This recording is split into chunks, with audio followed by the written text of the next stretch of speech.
ഈ ഒരു ഐറ്റം ഉണ്ടല്ലോ ഉണ്ടാക്കി നോക്കാണ്ടിരുന്ന നഷ്ടമാണെന്ന് പറയാം. മഞ്ഞൾപ്പൊടി, മല്ലിപ്പൊടി, 1 സ്പൂൺ മുളക് പൊടി, 1 സ്പൂൺ ഇഞ്ചി വെളുത്തുള്ളി പേസ്റ്റ്, അത് ഗരം മസാല ചേർത്ത് അരച്ചുകൊണ്ടാണ് ആ ഒരു കളർ കേട്ടോ. പിന്നെ ഉപ്പ്, 2 സ്പൂൺ തൈര്, 1 പീസ് നാരങ്ങയുടെ നീര്. ഇനി ചിക്കൻ്റെ ലെഗോ അല്ലാത്ത പീസൊക്കെ ഇതുപോലെ അങ്ങോട്ട് മസാല തേച്ച് 1 മണിക്കൂറോ 2 മണിക്കൂറോ നേരത്തേക്ക് അങ്ങ് മാറ്റി വയ്ക്കുക. അതിന് ശേഷം ഇങ്ങനെ പൊരിച്ചെടുക്കുക കേട്ടോ. ഷാലോ ഫ്രൈ ചെയ്തിട്ടെടുത്താൽ മതി. ആ ടൈം കൊണ്ട് നമുക്ക് ഇവിടെ എന്താ പറയുക, ഉള്ളിയും തക്കാളി അങ്ങനത്തെ ഐറ്റംസുകളൊക്കെ ഒന്ന് നന്നാക്കി കട്ട് ചെയ്ത് അവിടെ മാറ്റി വയ്ക്കണം.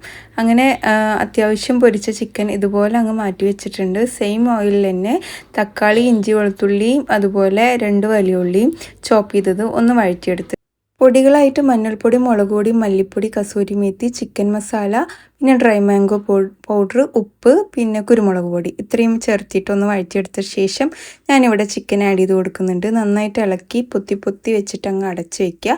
ഫ്രഷ് ക്രീമും അതുപോലെ കുറച്ച് കറിവേപ്പില, മല്ലിയില കൊത്തി അരിഞ്ഞതൊക്കെ ചേർത്തി കൊടുക്കുക കേട്ടോ. ചിക്കൻ വെന്തുന്ന് നന്നായി ഉറപ്പ് വരുത്തിയ ശേഷം ഇച്ചിരി ക്യാപ്സിക്കം കൂടി ആഡ് ചെയ്ത് കൊടുക്കുന്നുണ്ട്. ഇതും കൂടെ അതിലൊന്ന് മെൽട്ടായി ചേർന്ന് വരട്ടെ. അങ്ങനെ സംഗതിയെല്ലാം സെറ്റായിട്ടുണ്ട്. നല്ല സ്പൈസി ആണ്, ടേസ്റ്റാണ്.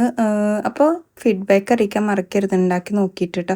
ഇന്നത്തെ സ്പെഷ്യലുകൾ ഇതൊക്കെ തന്നെയായിരുന്നു. ഇഷ്ടമായി കഴിഞ്ഞാൽ ലൈക്ക് ചെയ്യാനും ഷെയർ ചെയ്യാനും മറ്റൊരു വീഡിയോയിൽ കാണാം. അതുവരേക്കും എല്ലാവർക്കും ബൈ. നമ്മുടെ പേജ് ഒന്ന്